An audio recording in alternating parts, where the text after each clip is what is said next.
তোমরা যারা ক্লাস 6 অর্থাৎ ষষ্ঠ শ্রেণীর ছাত্রছাত্রী রয়েছো, আজকের এই ভিডিওটি তোমাদের সকলের জন্যই অত্যন্ত গুরুত্বপূর্ণ হতে চলেছে। তোমাদের স্কুল থেকে যে 50 নম্বর মানের মডেল অ্যাক্টিভিটি টাস্ক প্রশ্নপত্র দেওয়া হয়েছে, আজকের এই ভিডিওতে বাংলা বিষয়ের প্রশ্নগুলির উত্তর প্রসঙ্গে আলোচনা করব। ভিডিওটি প্রথম থেকে শেষ পর্যন্ত মনোযোগ দিয়ে দেখো। আশা করি আজকের এই ভিডিও থেকে তোমরা কিছুটা হলেও উপকৃত হবে।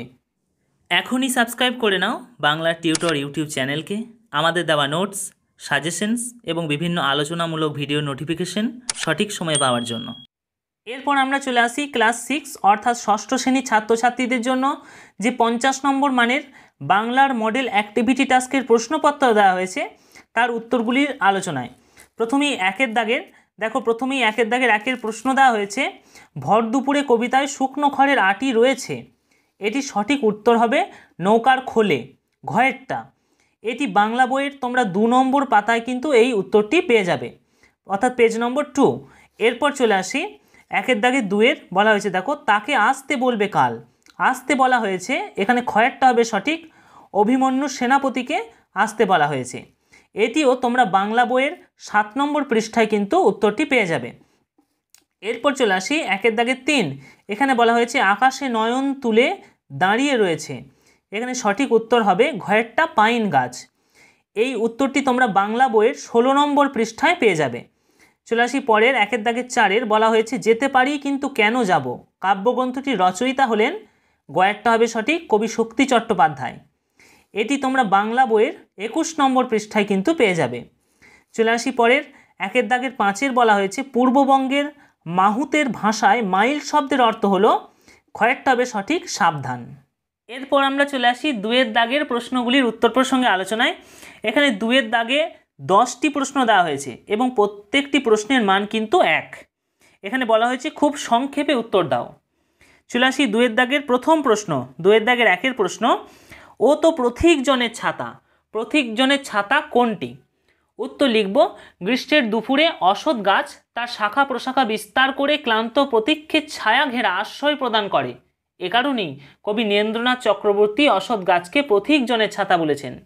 চলে আসি 2-এর দাগে 2-এর প্রশ্ন, এখানে বাতাসের ভিতর সবসময় ভিজে জলে ঝাপটা থাকে। কেন এমনটি হয়? উত্তর প্রস্তুত করব। সেনাপতি শঙ্কর গদ্যাংশে লেখক শ্যামল গঙ্গোপাধ্যায় জানিয়েছেন, আকন্দবাড়ি গ্রাম বঙ্গোপসাগর থেকে 5-7 মাইলের মধ্যে অবস্থিত হওয়ার কারণে পাগলা বাতাসে সমুদ্রের ঢেউয়ের জল গুঁড়ো হয়ে উড়ে আসে। তাই জন্য সেখানে বাতাসের ভিতর সবসময় ভিজে জলের ঝাপটা থাকে। এরপর আমরা চলে আসি 2-এর দাগে 3-এর প্রশ্ন, মন ভালো করা কবিতায় কবি রোদ্দুরকে কিসের সঙ্গে তুলনা করেছেন? উত্তর প্রস্তুত করব। কবি শক্তি চট্টোপাধ্যায় মন ভালো করা কবিতায় রংবাহারি রোদ্দুরকে মাছরাঙা পাখির গায়ের বিচিত্র রঙের সঙ্গে তুলনা করেছেন। এরপর আমরা চলে আসি 2-এর দাগে 4-এর প্রশ্ন, আমি কথা দিয়ে এসেছি। কোন কথা দিয়ে এসেছেন? উত্তর প্রস্তুত করব। এক ঘাস ফড়িংয়ের সাথে সদ্য গড়ে ওঠা বন্ধুত্বপূর্ণ সম্পর্ক ছিন্ন করে কবি অরুণ মিত্র কর্তব্যের টানে চলে গিয়েছিলেন দূরে। এই দূরত্বে কবির হৃদয় হয়েছিল ভারাক্রান্ত। তাই জন্য কবি প্রতিশ্রুতি দিয়ে এসেছিলেন, ঝিরঝিরে বৃষ্টি নামতেই ভিজে ঘাসের প্রাঙ্গণে তিনি অতি সত্বর ফিরে আসবেন সবুজ প্রকৃতির প্রতিমূর্তি বন্ধু ঘাস ফড়িংয়ের কাছে। চলে আসি 2-এর দাগের 5-এর প্রশ্ন, ভাদুলি ব্রত কখন উদযাপিত হয়? লিখব, সুভাষ মুখোপাধ্যায় রচিত মরশুমের দিনে পাঠ্যাংশ থেকে জানা যায়, বর্ষা ঋতুর শেষের দিকে মূলত ভাদ্র মাস নাগাদ গ্রাম বাংলার মেয়েরা নদীর পাড়ে বিভিন্ন চিত্রের আলপনা এঁকে মুখে মুখে ছড়া বা গান গেয়ে মাতৃস্বরূপ নদীর কাছে তাদের প্রার্থনা জানানোর মধ্য দিয়ে প্রাচীন ভাদুলি ব্রত পালন করে। চলে আসি এরপর 2-এর দাগে 6-এর প্রশ্ন, সন্ধ্যায় হাটের চিত্রটি কেমন? লিখব, যতীন্দ্রনাথ সেনগুপ্ত রচিত হাট কবিতায় জানা যায়, সারাদিনের বেচাকেনা শেষে সন্ধ্যায় হাট হয়ে ওঠে জনমানবহীন। সন্ধ্যায় দূরের গ্রাম প্রদীপের আলোয় প্রজ্বলিত হলেও হাটে কেউ প্রদীপ জ্বালায় না। রাত্রি নামতেই হাটের দোচালা ঘরগুলি সারাদিনের ক্লান্তি কাটাতে 2 চোখ বন্ধ করে বিশ্রাম নেয়। কোনো ক্লান্ত কাক তার পাখনার স্পর্শে সেখানে রাত্রি নিয়ে আসে। রাত্রিতে জনমানবহীন হাটে বাতাস এসে হাটের দোকানগুলির জীর্ণ বাঁশের ফাঁকে বিদ্রূপের সুর তৈরি করে। চলে আসি 2-এর দাগে 7-এর প্রশ্ন, কোন তিথিতে রাঢ়বঙ্গের কৃষিজীবী সমাজের প্রাচীন উৎসব গোবন্দনা অলক্ষ্মী বিদায় কাঁড়া খুঁটা, গরু খুঁটা প্রভৃতি পালিত হয়? উত্তর প্রস্তুত করব। তপন কর রচিত মাটির ঘরে দেয়াল চিত্র পাঠ্যাংশ থেকে জানা যায় কার্তিক মাসের অমাবস্যা তিথিতে অর্থাৎ কালী পূজার সময় রাঢ়বঙ্গের কৃষিজীবী সমাজ তাদের ঘরবাড়ি মেরামত করে, বাসগৃহের সর্বত্র সুন্দর আলপনা লেপন করে গো বন্দনা, অলক্ষ্মী বিদায়, কাঁড়া খোঁটা, গরু খোঁটা প্রভৃতি উৎসব পালন করে। এরপর আমরা চলে আসি 2 দাগের 8 প্রশ্ন। কেমন যেন চেনা লাগে ব্যস্ত মধুর চলা, কবি কার চলার কথা বলেছেন? উত্তর প্রস্তুত করব। কবি অমিয় চক্রবর্তী তাঁর পিঁপড়ে কবিতায় আপাত অর্থে সারিবদ্ধ পিঁপড়েদের চলার কথাই বলেছেন, কিন্তু গভীর অর্থে সারিবদ্ধ পিঁপড়েদের চলার মধ্য দিয়ে তিনি মানুষের চলার প্রসঙ্গ তুলে ধরেছেন। এরপর আমরা চলে আসি 2 দাগের 9 প্রশ্ন। সে বাড়ির নিশানা হয়েছে আম গাছটি, ফাঁকি গল্পে গোপালবাবু কিভাবে তার বাড়ির ঠিকানা জানাতেন? উত্তরটি প্রস্তুত করব। লিখব রাজকিশোর পট্টনায়ক রচিত ফাঁকি গল্পে জানা যায় বাড়ির মধ্যে অবস্থিত মস্ত আম গাছটিকে নিশানা করেই গোপালবাবু সকলকে তার বাড়ি পর্যন্ত পৌঁছানোর পথের বর্ণনা দিতেন। তিনি বুঝিয়ে বলতেন কাঠজড়ি নদীর ধার বরাবর পুরীঘাট পুলিশ ফাঁড়ির পশ্চিম দিকে যেখানে পাঁচিল দেওয়া একটা বাড়ির মধ্যে একটি প্রকাণ্ড আম গাছ দেখা যাবে, সেটাই তার বাড়ি। এরপর চলে আসি 2 দাগের 10 প্রশ্ন। তুমি যে কাজের লোক ভাই ওইটাই আসল, কে কাকে কখন এ কথা বলেছিল? উত্তর লিখব দক্ষিণারঞ্জন মিত্র মজুমদার রচিত আশীর্বাদ গল্পে জানা যায় ঘাসের পাতা পিঁপড়েকে উক্ত কথাটি বলেছিল। প্যারা চেঞ্জ করব এবং লিখব প্রবল বর্ষায় চারিদিক জলে ভরে গেলে পিঁপড়ে তার বাসস্থান হারিয়ে বিপদে পড়ে, সেই সময় ঘাসের পাতা পিঁপড়েকে সাহায্য করেছিল। সেই সাহায্য করার জন্য পিঁপড়ে ঘাসের পাতাকে কৃতজ্ঞতা জানায়। পিঁপড়ের মুখে কৃতজ্ঞতার কথা শোনা মাত্রই ঘাসের পাতা পিঁপড়ের প্রতি আন্তরিক সহানুভূতি প্রকাশ করে এবং উক্ত কথাটি বলে। এরপর আমরা 3 দাগের প্রশ্নগুলির উত্তর প্রস্তুত করব। 3 দাগে 10টি প্রশ্ন দেওয়া হয়েছে এবং প্রত্যেকটি প্রশ্নের মান 2। প্রথম প্রশ্ন দেওয়া হয়েছে দাঁড়িয়ে রয়েছে পাম গাছ মরুতটে, কে এমন স্বপ্ন দেখে, কেন সে এমন স্বপ্ন দেখে? উত্তর প্রস্তুত করব। লিখব উর্ধিতাংশটি হাইনরিখ হাইনে রচিত পাইন দাঁড়িয়ে আকাশে নয়নতুলি কবিতা থেকে গৃহীত হয়েছে। এরপর আমরা প্রথমেই বাঁদিকে পয়েন্ট করব। উত্তরের প্রথম অংশ লিখব উত্তরের নগ্ন পাহাড়ে বরফের চাদর গায়ে দাঁড়িয়ে থাকা নিঃসঙ্গ পাইন গাছ তপ্ত মরুপ্রান্তরে জন্মানো পাম গাছের স্বপ্ন দেখে। তারপর আমরা আবার পয়েন্ট করব। উত্তরের দ্বিতীয় অংশ লিখব প্রকাণ্ড লম্বা পাইন গাছ শীতল পাহাড়ি অঞ্চলে একা দাঁড়িয়ে থাকে। পাহাড়ি অঞ্চলে পাইন গাছের থেকে লম্বা কোনো গাছ জন্মায় না বলে পাইন বন্ধুহীন অসহায়ভাবে মনোকষ্টে ভোগে। তাই পাইন গাছ একাকিত্বের যন্ত্রণা ভুলতে সর্বদাই বন্ধু পাওয়ার আশায় থাকে। এ কারণে সে তার মতোই একই একাকিত্বের যন্ত্রণায় দগ্ধ তপ্ত মরুপ্রান্তরে জন্মানো তার মতোই লম্বা একা পাম গাছকে বন্ধু হিসাবে পাওয়ার স্বপ্ন দেখে। চলে আসি 3 দাগে 2 প্রশ্ন। তাই তারা স্বভাবতই নীরব, কাদের কথা বলা হয়েছে? তারা নীরব কেন? উত্তর প্রস্তুত করব। লিখব উর্ধিতাংশটি সুবিনয় রায়চৌধুরী রচিত পশু পাখির ভাষা গদ্যাংশ থেকে গৃহীত হয়েছে। এরপর আমরা বাঁদিকে পয়েন্ট করব। উত্তরের প্রথম অংশ লিখব উক্ত অংশে জঙ্গলের পশুদের নীরব থাকার কথা বলা হয়েছে। আবার আমরা পয়েন্ট করব। উত্তরের দ্বিতীয় অংশ লিখব কাস্টাং সাহেব দীর্ঘদিনের অভিজ্ঞতায় বুঝেছেন পোষা জন্তুরা জঙ্গলের জন্তুদের থেকে বেশি চিৎকার করে। জঙ্গলের স্বাধীন জন্তুরা স্বভাবতই চুপচাপ নীরব থাকে।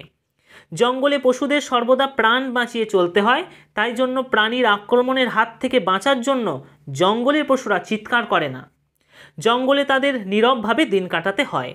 এরপর আমরা চলে আসি 3 দাগের 3 প্রশ্ন। এরা বাসা তৈরির করার জন্য উপযুক্ত স্থান খুঁজতে বের হয়। উপযুক্ত স্থান খুঁজে নেওয়ার কৌশলটি কুমোরে পোকার বাসাবাড়ি রচনাংশ অনুসরণে লেখো। লিখব উর্ধিতাংশটি গোপালচন্দ্র ভট্টাচার্য রচিত কুমোরে পোকার বাসাবাড়ি গদ্যাংশ থেকে গৃহীত হয়েছে।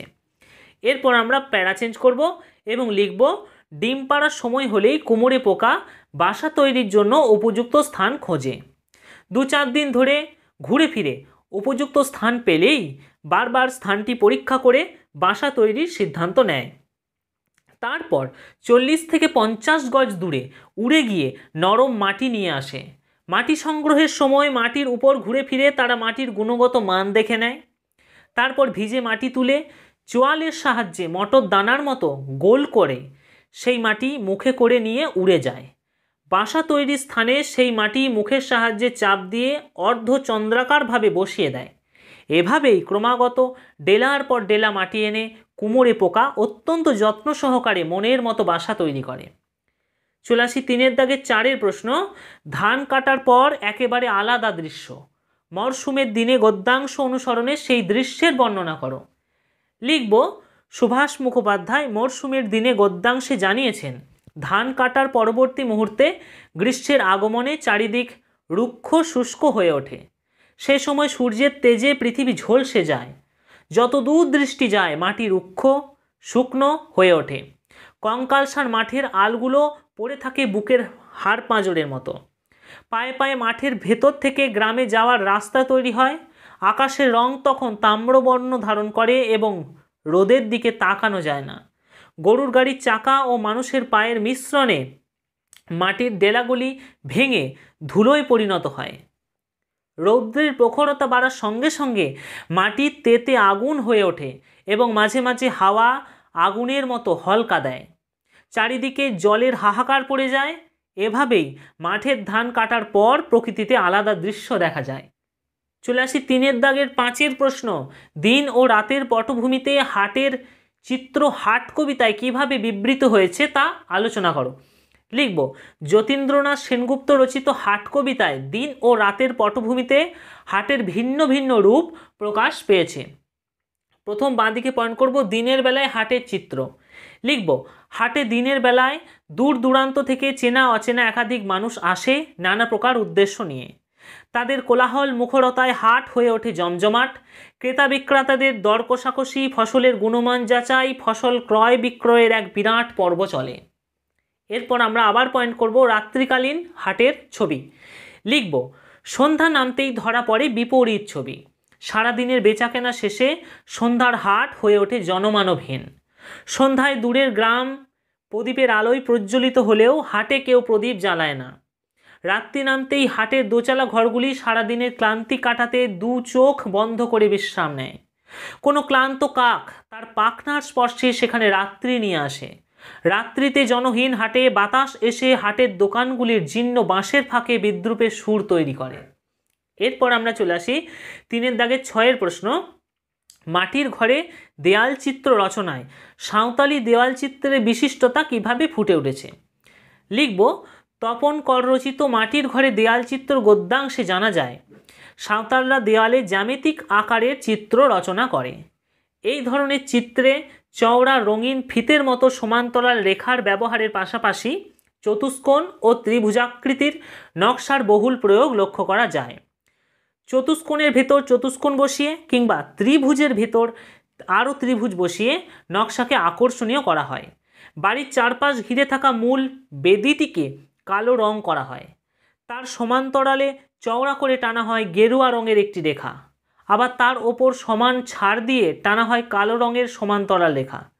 ত্রিভুজ ও চতুর্ভুজগুলিকে রঙিন করে তোলা হয়। এভাবেই সাঁওতালরা তাদের নিজস্ব অঙ্কন প্রণালীর সাহায্যে দেওয়াল চিত্রের বিশিষ্টতা ফুটিয়ে তোলে। চলে আসি পরের প্রশ্ন 3 দাগের 7। পিঁপড়ে কবিতায় পতঙ্গটির প্রতি কবির গভীর ভালোবাসার প্রকাশ ঘটেছে, আলোচনা করো। উত্তর লিখব, কবি অমিয় চক্রবর্তী রচিত পিঁপড়ে কবিতায় দেখা যায় কবি পিঁপড়েদের জীবন চর্চা ও আচার আচরণ গভীরভাবে পর্যবেক্ষণ করেছেন। তিনি লক্ষ্য করেছেন ছোট পিঁপড়েদের ব্যস্ত চলাচল, সারিবদ্ধ অবস্থান, শৃঙ্খলা পরায়ণ জীবন, ছন্দময় গতি এবং তাদের কর্ম চঞ্চলতা। কবি চেয়েছেন তার আদরের ছোট্ট পিঁপড়েরা প্রকৃতির গন্ধ অনুভব করে ধুলোর রেণু গায়ে মেখে তাদের নিজেদের জগতে আনন্দের দিন অতিবাহিত করুক। এভাবেই আহা পিঁপড়ে ছোট পিঁপড়ে এই আদরের সম্বোধনের মধ্য দিয়ে পিঁপড়ের প্রতি কবির মমত্ববোধ, সহানুভূতি ও ভালোবাসা প্রকাশিত হয়েছে। চলে আসি 3 দাগের 8 প্রশ্ন। ফাঁকি গল্পের অন্যতম প্রধান চরিত্র একটি নিরীহ নিরপরাধ আম গাছ। উদ্ধৃতিটি কতদূর সমর্থনযোগ্য।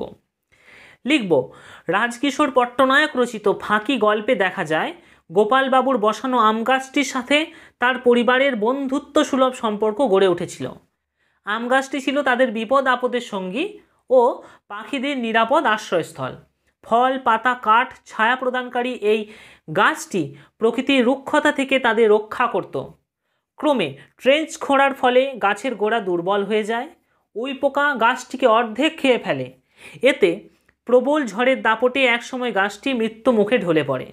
নিরপরাধ এই গাছটি মৃত্যুর আগে কারো সামান্যতম ক্ষতি করেনি, এমনকি মৃত্যুর পরেও তার ডালে কাকের ছোট্ট বাসাটিকেও সে অক্ষত রেখে যায়। এভাবেই নানা উপকার করা এই গাছটি গল্পের কেন্দ্রীয় বিষয় তথা চরিত্র হয়ে উঠেছে। চলে আসি আমরা 3 দাগের 9 প্রশ্ন। পৃথিবী সবারই হোক, এই বাণী আশীর্বাদ গল্পে কিভাবে ধ্বনিত হয়েছে? লিখব, দক্ষিণারঞ্জন মিত্র মজুমদার রচিত আশীর্বাদ গল্পে পিঁপড়ে পাতাকে জানায় দিনের শেষে তাদের মাটিতেই আশ্রয় নিতে হয়, তাই মাটি তাদের এবং এই পৃথিবী তোমাদের। পিঁপড়ে বোঝাতে চায় শুধুমাত্র মাটিতে আশ্রয় পেলেই তাদের হয়ে যায়, সমগ্র পৃথিবীর আশ্রয় তাদের প্রয়োজন পড়ে না। প্রত্যুত্তরে ঘাস পাতা জানায় সমগ্র পৃথিবীর সাথে এই বিস্তীর্ণ মাটিও সকলের। পৃথিবীর প্রত্যেকটি জীব এই সমগ্র পৃথিবীর নিয়ন্ত্রণেই বেঁচে থাকে, কেউই পৃথিবীর বাইরে নয়। পরক্ষণেই দেখা যায় এর প্রমাণ। পৃথিবীর নিয়মে বর্ষার দাপট ভেঙে শরতের রোদ্দুর হেসে ওঠে, পিঁপড়ে সহ সমস্ত জীবের আশ্রয় নিরাপদ হয়। এভাবেই পৃথিবী সবার এবং সমস্ত জীব পৃথিবী নিয়ন্ত্রিত এই ব্যঞ্জনা তথা বাণী গল্পে ধ্বনিত হয়েছে। এরপর চলে আসি 3 দাগের 10 প্রশ্ন। এমন অভূতপূর্ব অবস্থায় আমায় পড়তে হবে ভাবিনি, গল্পকথক কোন অবস্থায় পড়েছিলেন? উত্তর লিখব, গল্পকথক শিবরাম চক্রবর্তী এক ভুতুড়ে কাণ্ড গল্পে জানিয়েছেন একবার সাইকেলে চেপে হুড্রুর দিকে যাওয়ার পথে তার সাইকেলের চাকা ভেসে যায়। অত্যন্ত জঙ্গলি অঞ্চল এবং সন্ধ্যা নেমে আসায় তিনি বাধ্য হয়ে একটি বেবি অস্টিন গাড়িতে উঠে বসেন। কিছুক্ষণ পর গাড়ির চালকের আসন লক্ষ্য করলে তিনি দেখতে পান গাড়িতে কোনো চালক নেই। গাড়ির ইঞ্জিন বন্ধ, কিন্তু গাড়ি চলছে। এতে ভয়ে তার চোখ ঠিকরে বেরিয়ে আসে, গলা শুকিয়ে যায়। ভয়ে জামার কলারটাকেও এমন মনে হয় যেন কেউ গলা টিপে ধরেছে। এভাবেই কথক শিবরাম চক্রবর্তী এক অভূতপূর্ব অবস্থায় পড়েছিলেন। চলে আসি 4 দাগের যে প্রশ্ন দেওয়া হয়েছে, মূলত ব্যাকরণ থেকে প্রশ্ন। 4 দাগের 1 প্রশ্ন দেওয়া হয়েছে, দেখো, বিসর্গ সন্ধিতে বিসর্গ রূপান্তরিত হয়ে র হচ্ছে এমন দুটি উদাহরণ দাও। এখানে আমি 3টি উদাহরণ দিয়েছি, তোমরা যে কোনো দুটি উদাহরণ লিখবে। পুনঃ যুক্ত উদ্ধার পুনরুদ্ধার, নিঃ যুক্ত আকার নিরাকার এবং নিঃ যুক্ত ঈশ্বর নিরীশ্বর। এই 3টি উদাহরণেই দেখা যাচ্ছে যে বিসর্গ রয়ে রূপান্তরিত হয়ে যাচ্ছে। এরপর আমরা চলে আসি 4 দাগের 2 প্রশ্ন। বলা হয়েছে বিসর্গ সন্ধিতে বিসর্গ লুপ্ত হয়ে আগের স্বরধ্বনিকে দীর্ঘ করেছে এমন দুটি উদাহরণ দাও। প্রথমটি হবে নি যুক্ত হ্রদ সমান নিরোধ। এখানে দেখো আগে এখানে দন্তনয় হস্যি ছিল, তারপরে কিন্তু দীর্ঘী হয়ে গেল, অর্থাৎ দীর্ঘ হয়ে গেল উচ্চারণটা। আরেকটি উদাহরণ হবে, সেটি হচ্ছে নি যুক্ত রস সমান নিরস।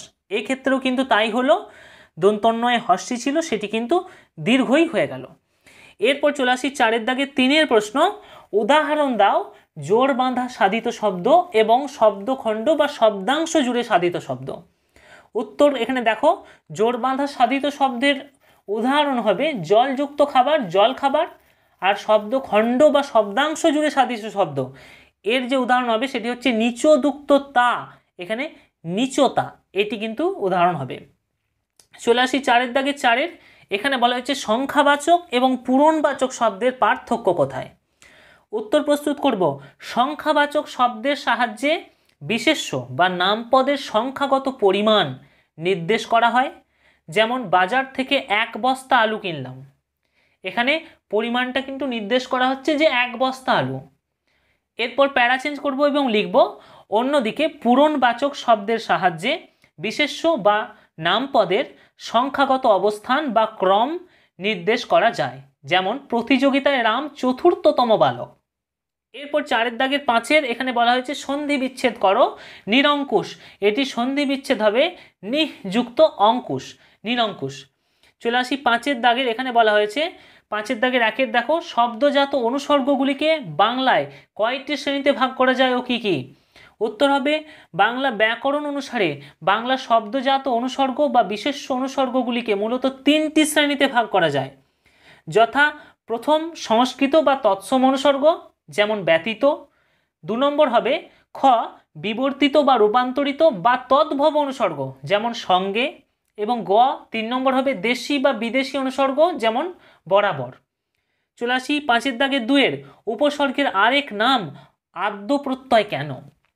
উত্তর হবে উপসর্গ হলো এমন এক ধরনের ধ্বনিখণ্ড বা প্রত্যয় যা কোনো শব্দের আদিতে বা প্রথমে যুক্ত হয়ে শব্দের অর্থকে আংশিক বা সম্পূর্ণ রূপে পরিবর্তিত করতে পারে।